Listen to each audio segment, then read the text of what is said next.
Assalamualaikum warahmatullahi wabarakatuh. Alhamdulillah, alhamdulillahillazi anzalas sakinata fi qulubil mu'minin liyazdadu imanan ma'a imanihim. Walillahi junudus samawati wal ard wa kana Allahu aliman hakima. Assalatu wassalam ala al-mab'utsir rahmatan lil alamin, asyrafal anbiya'i wal mursalin wa ala alihi wa sahbihi ajma'in amma ba'd.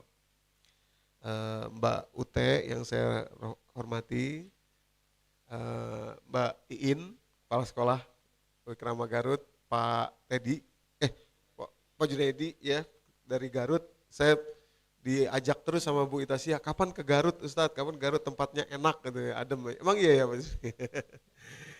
Ya, yang saya hormati juga Bapak Ibu para guru semua, baik Wikrama. Berarti ini di Wikrama Bogor dan Wikrama dari Garut juga ada. Ya, alhamdulillah saya senang sekali bisa berjumpa dengan Bapak Ibu semua. Demikian pula Bapak Ibu, para pengurus serta jamaah dari Majelis Makbul Qur'ani. Bersyukur kita kepada Allah, kita bisa ketemu, jumpa. Saya nggak pernah nyangka bisa ketemu Bapak Ibu semua, ya, dan ini satu berkah yang luar biasa. Kita bersyukur, semoga Allah jadikan perjumpaan ini sebagai satu momentum untuk kita menjawab pertanyaan kita di judul ini, yakni yakin mau jadi guru. Nah, gitu ya. Jadi saya ditanya, judulnya apa nih Ustadz nanti, tausiahnya? Judulnya adalah yakin mau jadi guru, ada tanda tanya di situ ya. Mudah-mudahan bisa kita jawab. Alhamdulillah, salawat dan salam mari senantiasa kita sampaikan, curahkan kepada junjungan kita, qudwah hasanah kita, yakni Nabi kita Muhammad Sallallahu Alaihi Wasallam. Demikian pula kepada seluruh keluarga dan sahabat beliau, semoga kita istiqomah, terus belajar, terus mengamalkan dan mendakwahkan nilai-nilai yang beliau Sallallahu Alaihi Wasallam telah ajarkan untuk hidup kita di atas dunia ini. Bapak Ibu yang dirahmati Allah,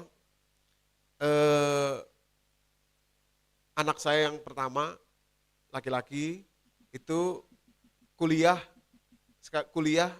ini PGSD, pendidikan guru SD. Dan beberapa kali kalau ketemu orang ditanya gitu, oh pasti ekspresinya kaget, oh gitu ya, oh gitu. Kuliah di mana? Itu PGSD, oh gitu ya, agak kaget gitu. Jadi kagetnya ada tentu saja baik gitu ya, tapi kayaknya ada juga yang kagetnya mungkin agak kurang ya, kurang gitu. Oh gitu, terus udah gitu. Jadi emang jadi guru itu sesuatu yang mungkin kurang favorit lah gitu ya. Terus saya juga pernah diundang ceramah di kampusnya Azam, anak saya yang laki-laki itu berceramah di depan calon guru juga. Terus saya bilang, Anda yakin mau jadi guru ini semua gitu? Kan nanti duitnya gimana gitu dan segala macam. Jadi rupanya ada hal yang harus dikupas, kesalahpahaman banyak kita tentang betapa tingginya profesi guru itu. Ini bukan klise, ini bukan soal, guru itu memberikan, bukan. Tapi bahkan harusnya dengan menjadi guru itu, segala bentuk kesuksesan dunia itu ada di genggaman kita. Gitu. Ya, ada di genggaman kita. Jadi bukan pedagang yang bisa sukses. Bukan pebisnis, bukan politisi, tapi guru. Kok bisa begitu? Nah, pelan-pelan kita buka ya. Mohon ditampilkan di layar ya. Supaya kita bisa pelan-pelan mana sudah? Jadi yakin gak nih mau jadi guru nih? Ya, mudah-mudahan pulang dari sini ya Bapak Ibu sudah ada di jalan yang benar gitu ya. Guru lah yang bisa mencapai kesuksesan dunia. Sekali lagi saya ulangi nih statement yang berat nih yang harus saya pertanggungjawabkan ini ya. Jadi bukan bisnismen, bukan politisi, bukan pedagang yang bisa mencapai kehidupan sukses di dunia, tapi justru guru. Kok bisa begitu? Nah, pelan-pelan kita buka ya. Bapak Ibu, saya ingin tampilkan dulu apa itu sukses sebentar ya. Sebentar sebelum nanti masuk ke ininya. Saya ingin tampilkan dulu apa itu sukses di slide nomor 9 ya. Minta tolong di slide nomor 9. di slide nomor 9. Jadi sukses itu apa sih ya? Sukses itu apa? Ini kalimatnya dalam Al-Quran. Auzubillahi minasyaitonirrajim. Surat kedua ayat 201. Doanya penggalannya sering kita jadikan doa itu ya. Kita baca ya.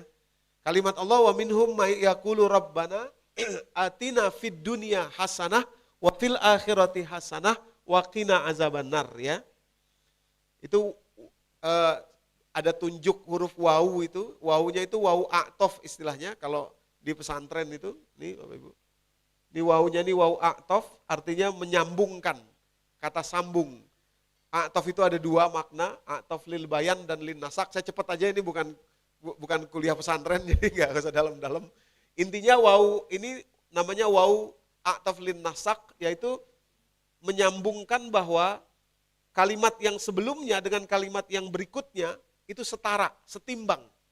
Jadi enggak boleh dipisah, ya.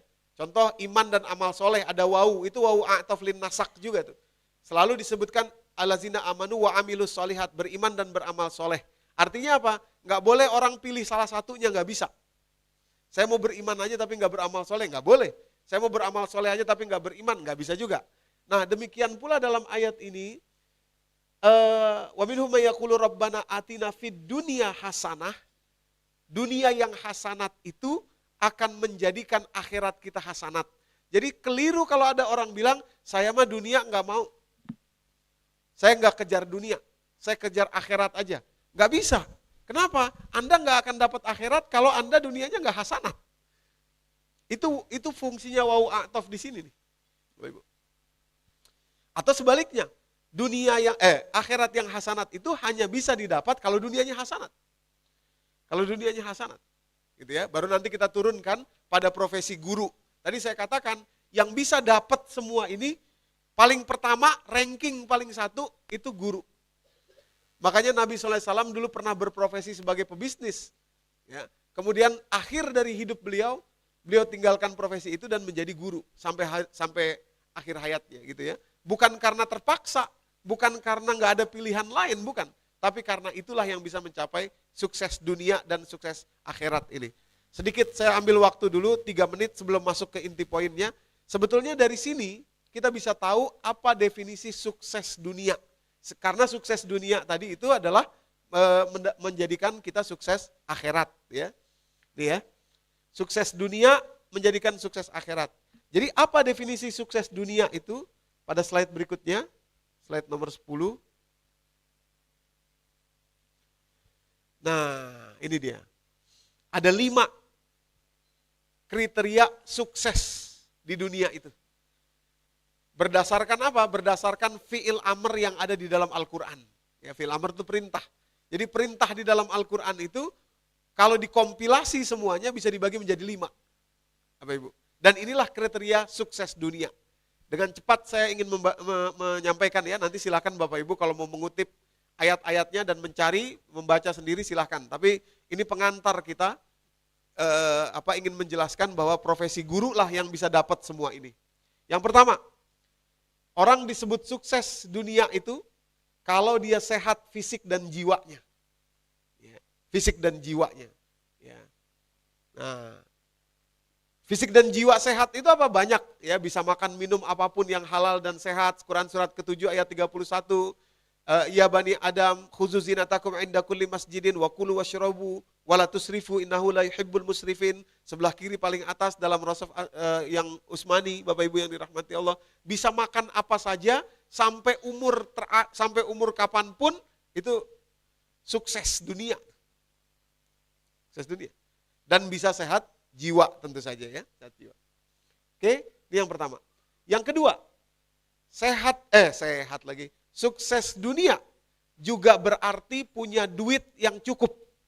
Bahkan lebih dari cukup. Ya. Punya uang yang lebih dari cukup, Bapak Ibu. Kenapa begitu? Karena perintah Allah kita suruh jadi muzaki. Suruh jadi pembayar zakat. Bukan zakat fitrah, tapi zakat harta. Mana dalilnya? Banyak sekali. Quran surat kedua ayat 219 di pertengahan ayat. Wa yas'alunaka madza yunfiqun qulil afu. Mereka bertanya kepada engkau apa yang diinfakkan, katakan yang lebih dari kebutuhanmu. Nah, jadi orang kalau tidak memiliki lebih dari cukup, ini bahaya. Hidupnya dunia nanti dia bisa, di dunia ini dia bisa kecewa, bisa curiga, bahkan bisa mencuri, bisa berlaku kriminal, dan akhirnya berdampak pada akhiratnya. Ya kan? Karena apa? Uangnya nggak cukup.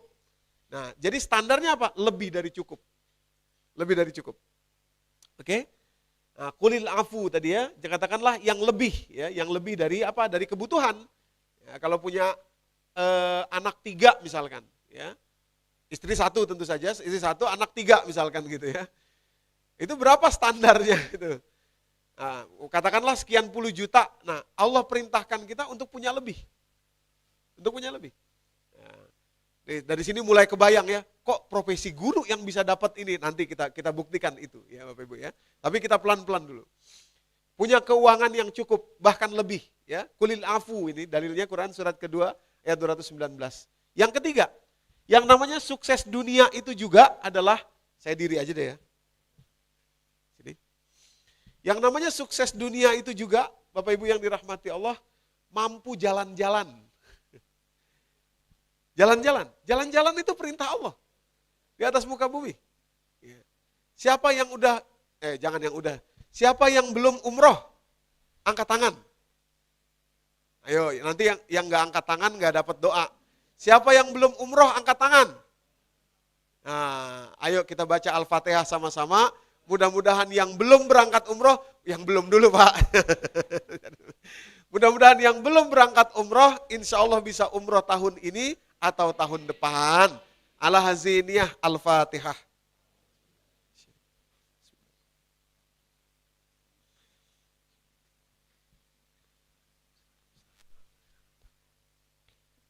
Amin.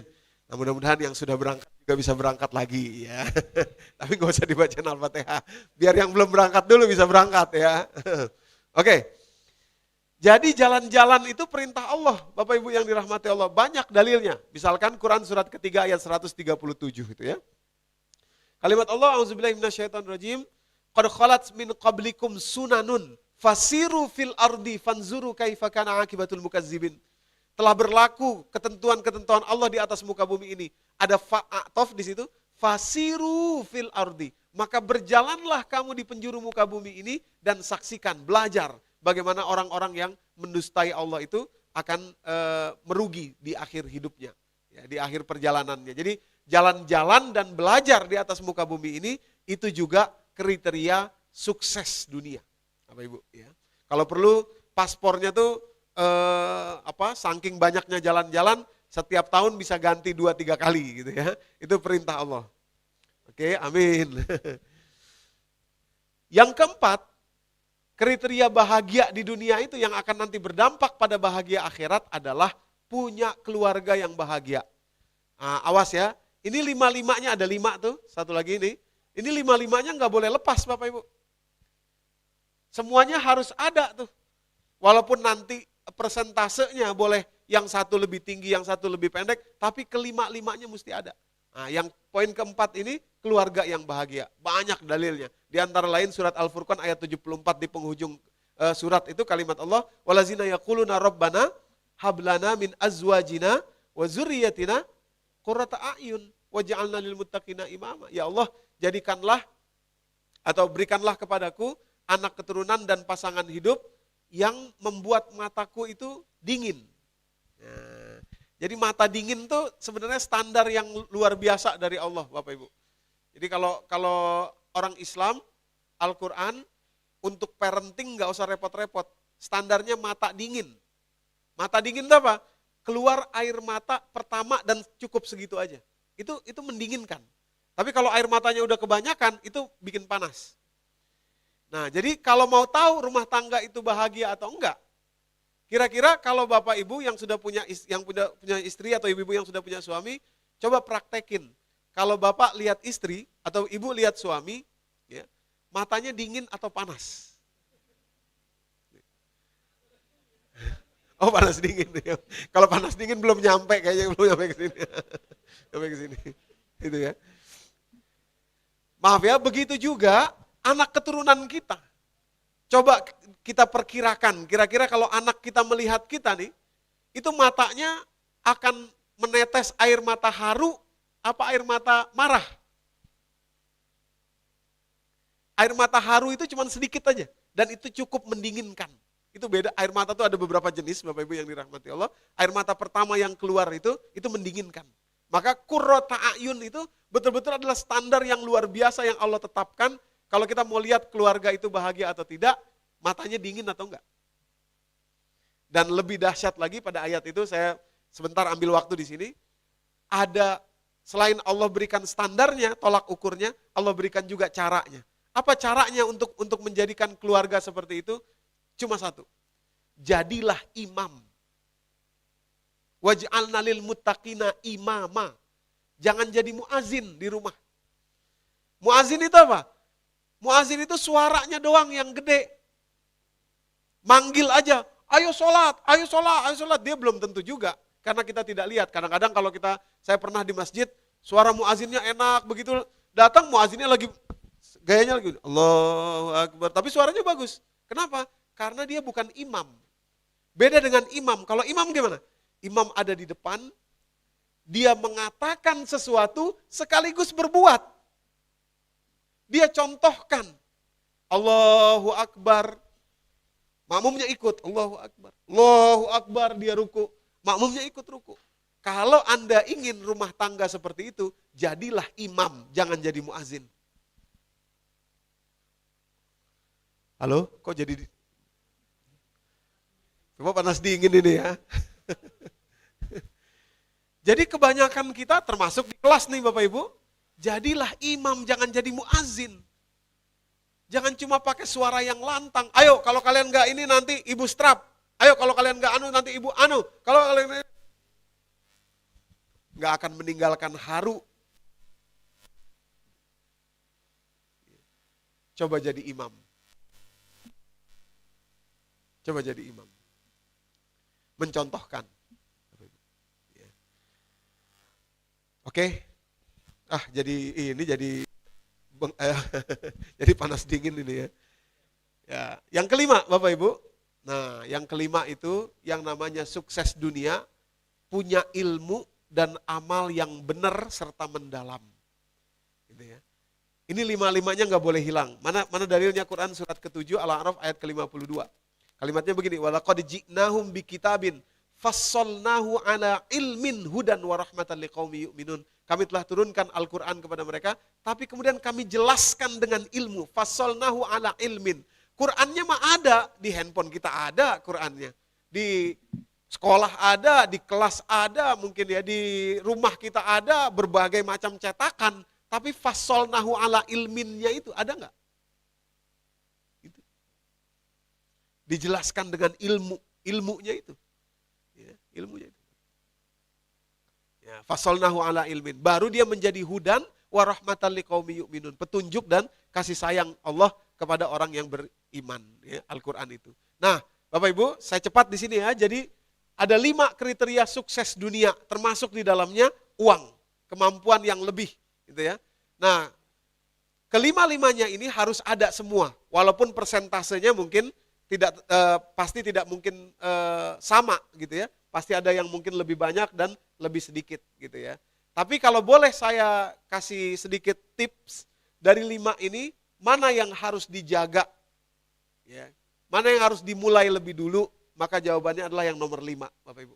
Ilmu dan amal yang benar. Ini akan menjadikan keempat yang awal itu nanti berhasil. Oke.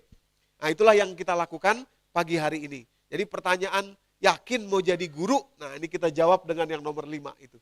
Ya, kenapa jadi guru itu kok bisa dapat semuanya? Kenapa itu yang menjadi standar ya, luar biasa Bapak Ibu yang dirahmati Allah dibandingkan semuanya. By the way begini Pak. Kadang kita sering dengar Bapak Ibu, kita sering dengar kalimat 9 dari 10 sahabat Nabi pedagang. Ya. Yang tidak pernah kita dengar adalah mereka 10-10-nya itu guru. Itu harus diungkap. Jadi pedagang itu sampingannya. Saya ulangi ya, 9 dari 10 sahabat Nabi yang masuk surga itu, yang dijamin surga itu pedagang. Iya benar, tapi 10-10-nya adalah guru. 10-10-nya adalah guru. Walaupun tidak ngajar di sekolah, Ya, walaupun bukan ngajar di sekolah, tapi semuanya adalah guru. Berarti mereka guru dan pedagang. Yang satu, Sayyidina Ali, guru dan guru. Gitu. Gitu ya. Oke? Baik, sekarang kita ke depan. Nah, jadi gimana ceritanya kok guru bisa jadi adalah profesi yang bisa mendapatkan kelima-limanya itu lebih cepat, lebih bagus dan lebih lebih pasti ya. Ke slide nomor 2. Nah, begini ceritanya Bapak Ibu. Ini agak butuh fokus sedikit ya, supaya tahu kenapa profesi guru itu begitu ya.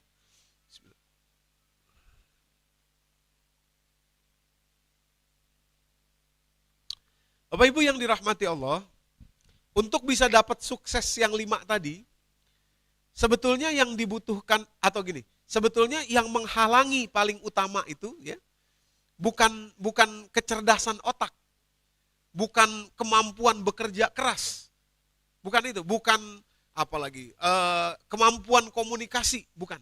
Tapi yang paling utama itu, yang menghalangi adalah apa yang dikenal dengan trauma masa kecil atau adverse childhood experiences. Ini ada studinya. Jadi trauma masa kecil yang pernah dialami seseorang dan semua orang mengalami itu akan membentuk karakternya. Karakter itulah yang kemudian nanti menyulitkan seseorang bisa dapat apa yang tadi disebutkan itu 5 itu tadi. Gitu ya. Sebenarnya momentum sukses itu berkali-kali ada dalam diri kita. Momentum bisa begini, momentum bisa begitu dan lain sebagainya. Cuma kita terhalangi oleh adverse childhood experiences ini atau trauma masa kecil. Ini penelitian yang luar biasa besar dilakukan oleh Dr. Vincent Felitti. Sekarang kita ke slide nomor berikutnya. Ini dilakukan terhadap 17.000 orang penelitian ini, dan nanti dari sini kita membuktikan bahwa memang yang menghalangi seseorang dari sukses dunia tadi adalah trauma masa kecil. Kita mungkin mikir gini, saya kayaknya nggak ada trauma masa kecil, tapi tubuh kita nggak bisa bohong. Tubuh kita nggak bisa bohong. Slide berikutnya. Nah, penelitian ini dilakukan terhadap 17.000 orang, dan penelitian ini Bapak Ibu nih 17.000 orang ya. Secara beda-beda demografisnya, beda-beda. Pokoknya ini largest study ever done on the subject. Ini penelitian terbesar yang pernah dilakukan di subjek ini, di persoalan ini. Bahkan sampai-sampai saking penelitian ini sangat bagus ya untuk kemudian nanti membuat kejelasan kepada diri kita bahwa yang menghalangi orang dari sukses dunia itu adalah trauma masa kecil, Bapak Ibu yang dirahmati Allah. Penelitian ini dipakai oleh WHO. Sekarang tolong kita ke slide nomor 5 ya, lompat satu slide. Penelitian ini sekarang dipakai oleh WHO sejak tahun 2007 ya. Ini dipublikasi tahun 2020. Ini WHO, di atas itu adalah KOP WHO ya, cuman mungkin nggak bisa ditampilkan utuh. Jadi WHO mengambil penelitian ini untuk meneliti satu negara itu nanti akan muncul orang-orang sukses apa enggak, akan muncul orang-orang sehat, sakit apa enggak. Tadi salah satu kan sehat, kemudian kemampuan keuangan, kemampuan berkomunikasi dan lain sebagainya, di sebuah negara itu bisa diprediksi. Ini WHO, ini dipublikasi tahun 2020 ya, tapi penelitian ini diambil atau diadopsi oleh WHO sejak 2007 ya. Jadi untuk memetakan satu negara itu nanti akan jadi seperti apa, mereka pakai ACE ini, Adverse Childhood Experiences ini. Maksud saya, kalau kita ingin meneliti diri kita dan kemana arahnya untuk sukses dunia, kita juga harus pakai ini. Kita juga harus pakai ini, Bapak Ibu. Ya. Oke. Slide berikutnya. Ini adverse childhood experiences, Bapak Ibu ya. Ini. 1 dari 6. Ini proven ya, ini worldwide, dunia gitu ya. 1 dari 6 orang dewasa itu memiliki 4 poin. Jadi nanti saya tunjukkan ada 10 poin trauma masa kecil. 1 dari 6 orang punya 4 trauma. Dan semua orang punya trauma masa kecil. Semuanya. Itu ya. Nah, jadi orang sukses dunia itu adalah orang yang berhasil mengalahkan ini. Itu sebenarnya. Bukan yang lainnya. Sukses 5 tadi ya. Sukses 5 tadi. Kalau cuma dapat duit Ada orang-orang yang punya trauma masa kecil dapat uang, tapi coba lihat, nanti pasti fisiknya tidak kuat. Pasti rumah tangganya berantakan. Tadi lima kriteria tadi. Pasti apa lagi? Temperamental, pasti emosional dan lain sebagainya. Gitu. Nah, kalau mau dapat lima-limanya, ini yang harus diselesaikan, gitu ya. Terus 5 dari 10 penyebab utama meninggalnya seseorang, ini dari WHO, dari lembaga namanya CDC, itu adalah lembaga pemerintah di Amerika, ya. 5 dari 10 penyebab kematian utama di Amerika itu berdasar dari ACE, trauma masa kecil, Adverse Childhood Experiences, ya, trauma masa kecil. Nah, jadi kalau orang galak banget gitu ya, itu pasti trauma masa kecil dia. Belum kelar. Kalau orang males banget, susah termotivasi, trauma masa kecil. Kalau orang banyak curiga ke orang, akhirnya nggak bisa move on, nggak bisa getting along, nggak bisa beradaptasi, pasti ada trauma masa kecil. Gitu. Kalau orang gampang berkhianat terhadap orang lain, misalkan janji atau apa, sulit menepati, pasti ada trauma masa kecil. Gitu. Jadi semua pointers untuk sukses, itu penghalangnya adalah trauma masa kecil. Gitu ya. Sukses sekali lagi yang 5 tadi ya, yang 5 tadi sukses ya. Oke.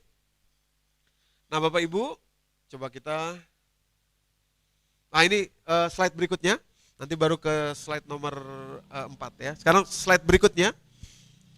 Nah ini, Adverse Childhood Experiences ya. Oh nggak terlalu kelihatan ya. Jadi piramidanya begini. Trauma masa kecil paling bawah nih, ya, terjadi kepada semua kita, tapi dampaknya nanti harus bisa segera kita selesaikan supaya berikutnya hidup kita sukses. Trauma masa kecil akan merubah neurodevelopment seseorang. Nah, itu dia.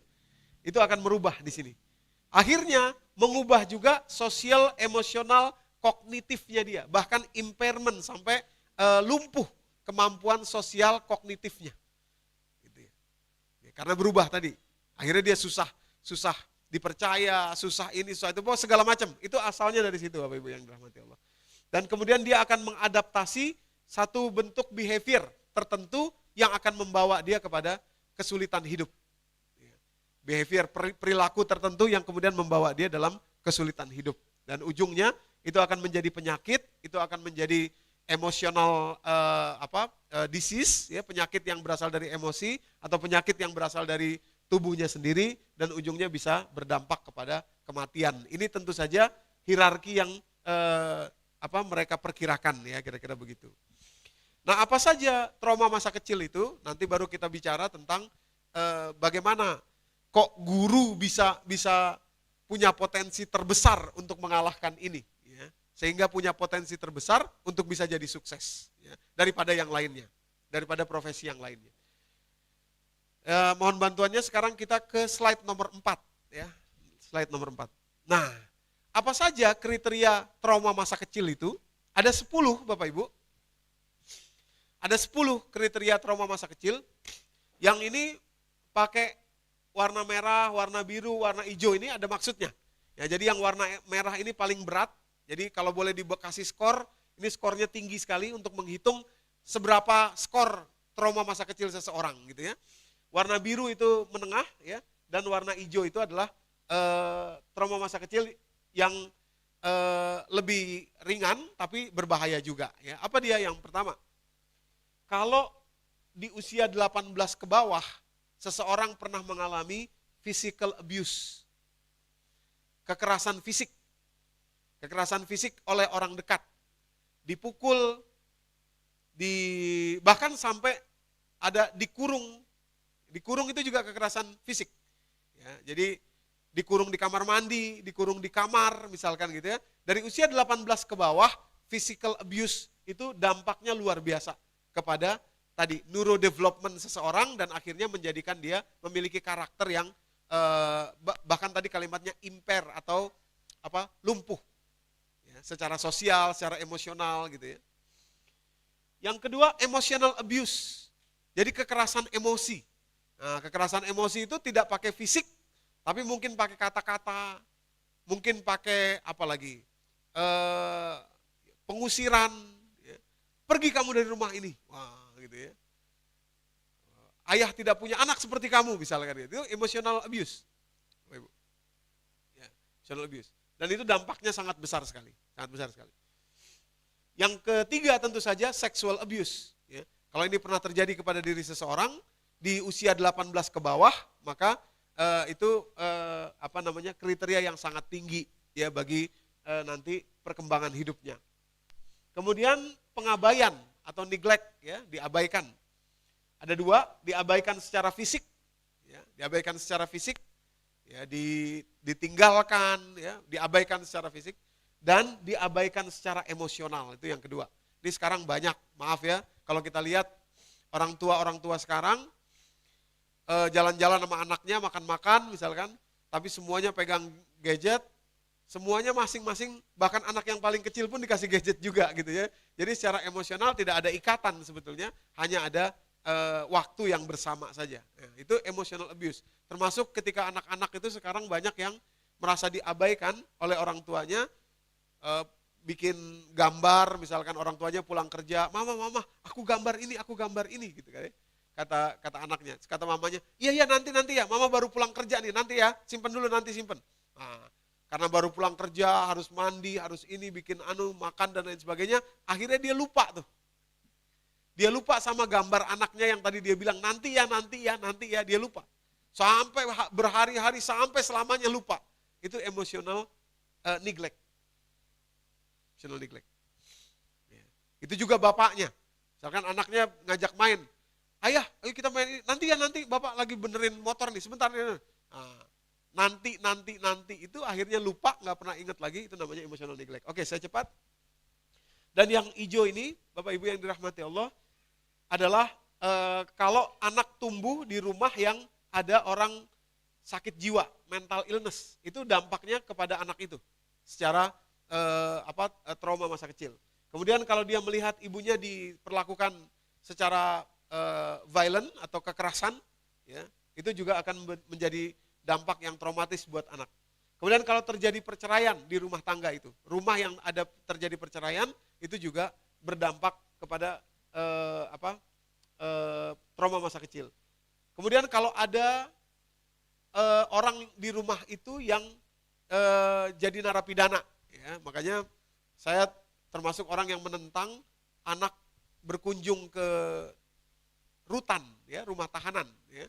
Walaupun bapaknya di penjara gitu ya, tapi lebih bagus bapaknya tuh berpikir tentang anaknya. Nanti kalau anaknya sudah dewasa berkunjung boleh, tapi kalau masih anak-anak dia berkunjung ke penjara, bapaknya di penjara gitu ya, itu akan jadi trauma besar kepada anaknya. Ya. Dan yang terakhir, kesalahan obat di masa kecil, substance abuse, itu memberikan trauma juga. Oke, Bapak Ibu, jadi dari 10 ini, tentu semua kita punya, tentu ada. Dan itu hal yang biasa, karena semua orang pun begitu. Nabi pun begitu, Rasulullah SAW pun begitu. Apa? Beliau ini, physical neglect. Karena beliau tidak pernah jumpa ayahnya. Ya, tidak pernah jumpa tuh karena sejak beliau lahir, ayahnya wafat. Kemudian pasti tidak terlalu ingat kepada ibunya. Karena di usia sangat muda, ibunya juga wafat. Kemudian beliau dipelihara oleh kakeknya, sangat disayangi oleh kakeknya. Sedang disayang-sayangnya, kakeknya pun wafat. Gitu. Demikian pula pamannya dan seterusnya. Jadi semua orang pasti punya ini. Semua orang tentu ada ini. Ya, tinggal berapa besarnya dan bagaimana mereka bisa mengatasinya. Jadi kesuksesan itu, tadi yang 5 tadi, sudah ada di alam semesta ini Bapak Ibu. Allah sudah memberikan dan waktunya itu selalu berulang lagi ada. Cuma kalau kita nggak siap mengeluarkan ini semua, maka kesuksesan tadi nggak bisa ketemu, nggak seperti mur dan baut, gitu. Nggak ketemu tutupnya, kira-kira begitu. Botol nggak ketemu tutupnya. Oke. Nah, sekarang kenapa guru yang bisa punya peluang terbesar untuk menyelesaikan itu? Oh, by the way, saya jelasin dulu slide ke-8 ya Bapak Ibu, slide ke-8. Saya jelasin dulu mungkin begini, penting untuk kita tahu supaya bisa menerima itu semua. Mungkin ada pertanyaan begini, kalau Allah sayang sama kita, kenapa diberikan kita peristiwa seperti itu? Kira-kira begitu ya. Ini jawabannya Bapak Ibu. Surat Al-Isra ayat ke-84. Kalimat Allah begini, wa iza an'amna 'alal insan, apabila kami beri nikmat kepada manusia tanpa adanya kesulitan-kesulitan tadi itu, langsung diberi nikmat aja gitu ya. Yang pasti terjadi kepada manusia adalah a'rada wa na'a bijanibih. Manusia tadi akan berpaling dari sisi Allah dengan sombong. Gitu.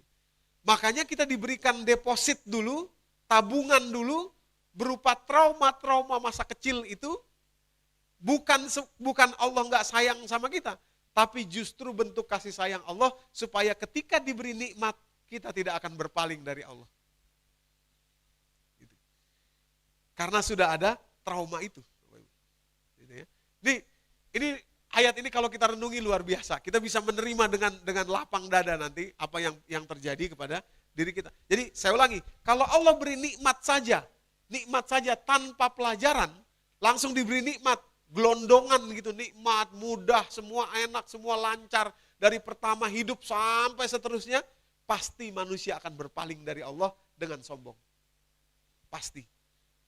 Nah, jadi yang memagari itu adalah trauma-trauma masa kecil tadi itu. Nah, cuma harus ketemu cara trauma itu bisa di-manage sedemikian rupa, sehingga berikutnya adalah kesuksesan dunia dan akhirnya kesuksesan akhirat. Oke. Sekarang kita ke slide nomor, saya mau langsung aja, sudah setengah 12, maaf ya. Tadi rencananya cuma 45 menit, Pak. Ternyata belum setengahnya nih. Masih semangat nggak ibu-ibu, bapak-bapak? Semangat ya? Oh, oke. Gini, biar semangat kita perlu senam otak dulu kali ya, bareng-bareng ya. Kita ke slide nomor 22, Bu. Minta tolong slide nomor 22. Nih, biar semangat nih Bapak Ibu. Tolong ikuti saya ya. Nah, nanti kita ke sini, tapi sebelum itu mohon izin senam otak biar seger lagi, biar nggak ngantuk. Gampang, nggak usah berdiri dari duduk, cuma tinggal angkat tangan satu, boleh kiri, boleh kanan, bentuknya begini, yang satu lagi jempol, gini. Ya, sederhana banget, cuma mengubah yang jempol jadi telunjuk, yang telunjuk jadi jempol ya. Saya contohin dulu ya, gini, 1, 2, 3. Gitu. Oke, siap? Siap? Sama-sama ya, dalam hitungan ketiga ya.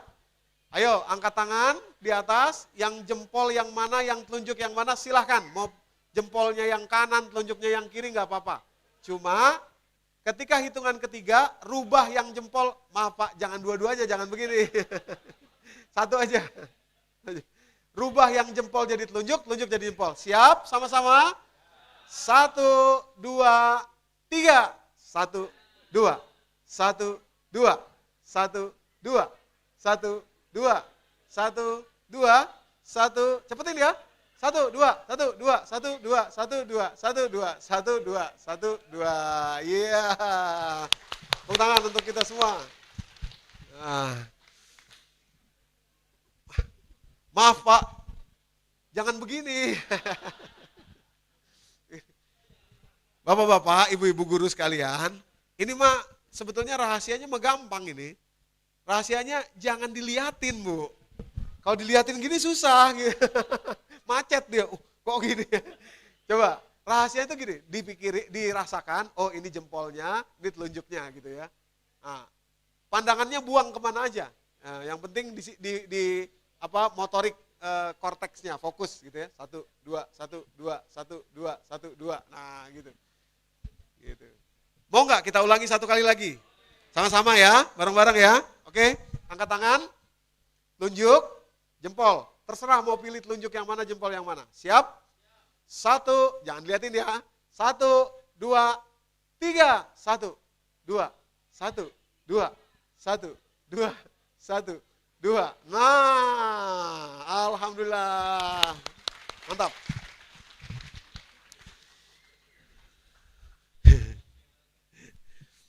Bapak Ibu, itu hasil penelitian loh itu, ya, untuk membuat rileks kedua belah otak kita, kedua bagian otak kita, dan membuat kita lebih connect lagi ya kepada otak kita. Banyak lagi cara-cara yang lain ya yang bisa dipraktekkan. Salah satu yang termudah itu tadi jempol telunjuk. Oke, sekarang kita lanjut ya.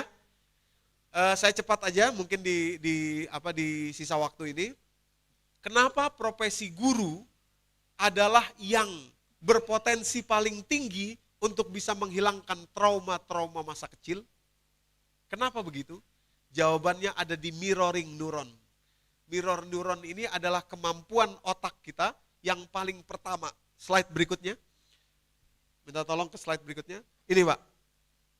Mirroring neuron itu adalah kemampuan dasar utama otak. Iya. Dan itu nanti dimiliki oleh seorang guru. Ada syaratnya tentu saja. Tidak sembarangan guru. Guru itu bukan karena SK-nya. Maka tadi 9 dari 10 sahabat Nabi yang dijamin masuk surga adalah pedagang. Tapi 10 dari ke 10-10-nya adalah guru. Gitu. Nah, mirroring neuron itu adalah kecerdasan otak kita yang paling lama, paling tua. Kita belum bisa bicara, kita belum bisa bergerak, ini belum bisa bergerak tuh belum bisa jalan. Ya. Tapi pasti kita pernah mengalami masa kecil walaupun kita nggak ingat, waktu pertama kali mau jalan jatuh. Dan semua bayi di atas muka bumi ini ketika jatuh untuk pertama kali, yang dia lakukan bukan menangis. Yang dia lakukan adalah mengobservasi dulu orang-orang di sekitar dia. Mengobservasi apa? Mengobservasi mimik muka. Ya. Emosional. Sign. Tanda emosional dari muka orang di sekitar dia. Nah, ketika itulah kalau kemudian orang di sekitar dia memberikan tanda emosi yang menakutkan, "Hah, kamu gak apa-apa." Dia di situ belajar bahwa jatuh itu menakutkan. Itu. Respon otak kita. Padahal belum ada bisa bergerak, belum ada bisa ngomong. Ya. Bahkan kalau mau ditarik agak mundur lagi untuk menunjukkan bahwa ini kecerdasan paling tua yang kita miliki. Ya. Dan kecerdasan ini sangat lekat kepada seorang guru yang ada syaratnya nanti, guru yang titik-titik-titik. Ya, Bapak Ibu. Nah, itu adalah the science of peekaboo. Itu ada penelitiannya. Penelitian tentang cilukba. Cilukba itu rupanya Bapak Ibu, ini gampang penelitian ini, kalau Bapak Ibu mau nanti ada anak tetangga, pinjam sebentar ya, mau buat penelitian gitu ya. Anak tetangga 2 tahun gitu ya, masih digendong, pinjam sebentar boleh nggak? Buat apa penelitian? Penelitian apa? Penelitian cilukba. Cilukba tuh gini Bapak Ibu, coba Bapak Ibu ke anak-anak, kalau Bapak Ibu cilukba ke dia tanpa emosi, dia nggak akan seneng. Contoh gini, cilukba. Dia nggak akan seneng tuh. Bahkan jangan-jangan nangis itu anaknya. Tapi kalau pakai emotional sign tadi, cilukba, gitu, cilukba dengan kata-kata, dengan wajah yang ini, dia seneng. Dia belum bisa bahkan beberapa ini belum bisa dengar ya. Dia belum bisa jalan, dia belum bisa ngomong, tapi dia sudah bisa menangkap ekspresi wajah orang. Kecerdasan mirror neuron tadi, memirroring ya, cermin. Jadi dia lihat begitu dia ketawa, dia lihat begitu dia ketawa. Gitu ya. Makanya kalau kita mau coba boleh cilukba tanpa ekspresi, datar aja, cilukba gitu ya. Anak-anak nggak akan ketawa gitu ya. Yang ketawa orang dewasa malah kalau begitu ya. Buktinya tadi saya waktu cilukba orang dewasa ketawa. Oke Bapak Ibu yang dirahmati Allah, kecerdasan inilah, mirroring neuron inilah. Nih, slide berikutnya. Mirroring neuron inilah yang akan membuat diri kita tuh selamat bahkan ya. Ini saya mengambil judul yang dengan berani, dengan sangat luar biasa menurut saya, dituliskan oleh Nobuyori Oshima. Ya, ini sayangnya belum ada dalam bahasa Indonesia, saya cek. Judulnya begini, Mirror Neuron will save your life. Kemampuan mirroring neuron itu akan menyelamatkan hidup kita. Dan dia membuka di situ bagaimana tadi trauma-trauma masa kecil tadi itu terselesaikan. Dengan mirroring neuron. Ya. Judulnya How to Stop Being Controlled by Other People dengan 4 fail-proof teknik. Teknik yang terbukti tidak akan gagal, kira-kira begitu. Dia punya 4 tesis yang dia tampilkan di situ. Tapi mirror neuron will save your life. Will save your life. Bapak Ibu ya. Nah ini ya, di mana letaknya mirror neuron di otak kita dan apa yang dia lakukan ya, sebetulnya adalah untuk memberikan empati dan lain sebagainya. Oke, saya percepat aja, nggak usah ribet-ribet. Intinya adalah kalau orang bisa menghidupkan lagi mirror neuronnya, maka dia akan menjadi lebih cerdas, dia menjadi lebih bahagia, dia menjadi lebih mudah untuk mendapatkan apa yang dia dapatkan tadi, karena saya mohon cepat ke slide nomor 28 ya. Nah, ini luar biasa. 26, bukan 28. Sorry, 26. Agak nggak kelihatan ya. Ini Ibu, saya cepat aja Bapak ya. Ini happiness konsep dalam tubuh kita. Ya. Kita butuhkan semua hormon, endorfin, glutamat. Glutamat itu by the way ada yang palsunya, namanya monosodium glutamat. Gitu ya. Kalau kebanyakan bisa rusak sistem kebahagiaan kita. Dan makanan kita rata-rata semua punya glutamat. Nah, serotonin gitu juga adalah kebahagiaan, dopamin juga adalah kebahagiaan. Yang bisa merangkai semua itu dan membuat yang ini cukup sekian, yang ini tambah sekian, yang menjadi kuncinya, regulatornya adalah namanya GABA. GABA itu singkatan dari gamma butyric acid. Gamma butyric acid gitu ya. Ini neurotransmitter yang mengatur semuanya Bapak Ibu. Ini saya sederhanain aja ya, saya cepetin. Berikutnya, slide berikutnya. Nah, contoh glutamat. Kalau glutamat masuk terlalu banyak ke dalam diri kita, misalkan makan yang banyak penyedapnya tuh ya, itu glutamat semua tuh, monosodium glutamat itu ya. Wah, itu kita akan gampang gelisah, akan menjadi hiperaktif, akan menjadi impulsif. Ya, di malam hari itu tidur tidak nyenyak. Itu kalau makan terlalu banyak penyedap. Salah satunya monosodium glutamat itu ya. Dan merusak motor kontrol kita. Ya, movement nanti ujungnya bisa menjadi apa istilahnya itu Bell palsy. Nah, itu karena terlalu banyak glutamat.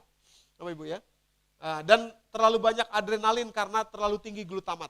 Yang bisa menurunkan glutamat tadi karena yang mengatur adalah GABA. Nah, GABA lah yang menurunkannya. Gamma butyric acid ini, Bapak Ibu ya.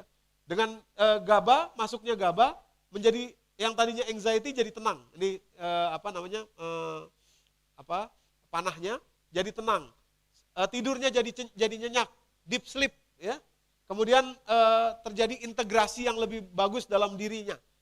Itu nanti bisa dilihat dari lancarnya berbicara dan kemampuan menyerap bahasa. Itu GABA ya, dan better processing di otaknya. Jadi singkatnya gini, orang jadi lebih pinter gitu. Orang jadi lebih pinter kalau GABA-nya cukup ya, kalau GABA-nya cukup. Itu. Nah, dari mana GABA dihasilkan? GABA dihasilkan itu dari empati, Bapak Ibu. Nih. Ini ada slide nomor 28 ya, slide nomor 28. Nah, dari empati. Ini ada penelitian dari Harvard University.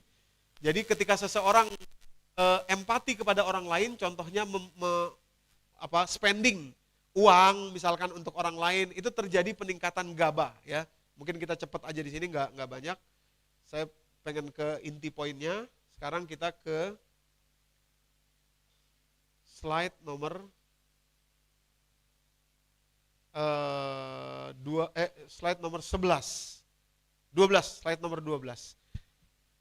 Nah, 12 ini 13, atasnya lagi, ini. Nah, inilah jawabannya, kenapa guru bisa menghasilkan GABA terbanyak, gamma butyric acid terbanyak. Dan itu tidak akan ada di profesi yang lain. Bisa sih, tapi guru yang paling banyak. Asal ada syaratnya, menjadi guru yang seperti apa dulu. Nah, itu. Jadi guru itu adalah profesi yang membuka kemungkinan GABA terbanyak diproduksi oleh otak kita seandainya jadi guru yang benar. Nah, gitu ya. Ini ada penelitian oleh Robert Rosenthal namanya, tahun 1960-an. Ini Robert Rosenthal, dia seorang psikiater di Harvard University. Kemudian ini adalah Lenore Jacobson, kebalik. Dia adalah kepala sekolah, kawannya si ini nih. Mereka berdua sepakat gini, kita bikin penelitian yuk, kira-kira gitu. Tapi bahasanya bukan gitu ya, bahasanya pakai bahasa Inggris. Kita bikin penelitian yuk, penelitian apa? Kita bikin tes, anak-anak yang masuk sekolah ini, SD, itu kita cari anak-anak yang paling bodoh. Terus kita gabung dengan anak yang paling pintar. Terus nanti kita beri laporan kepada calon gurunya bahwa semua anak ini pintar. Atau anak-anak yang pintar kita gabung, nih IQ-nya yang turun, IQ-nya yang naik, itu digabung. Ya. Terus dikatakan, ini loh hasil penelitian kami, saya dari Harvard nih, ini hasil penelitian saya. Ini jadi dia ngebohong nih, si Robert Rosenthal ini. Ngebohong untuk dapat penelitian itu gitu ya. Ini dari hasil penelitian kami, ini anak sudah kami teliti, dari 5 anak ini 5-5-nya ini anak pilihan. IQ-nya bagus semua. Padahal dari 5 tadi ada 3 yang paling bodoh. Yang paling gak beres pokoknya tuh anak. Nah, gurunya karena dibilang begitu oleh peneliti dari Harvard, percaya, 100% percaya. Dan menghasilkan empati.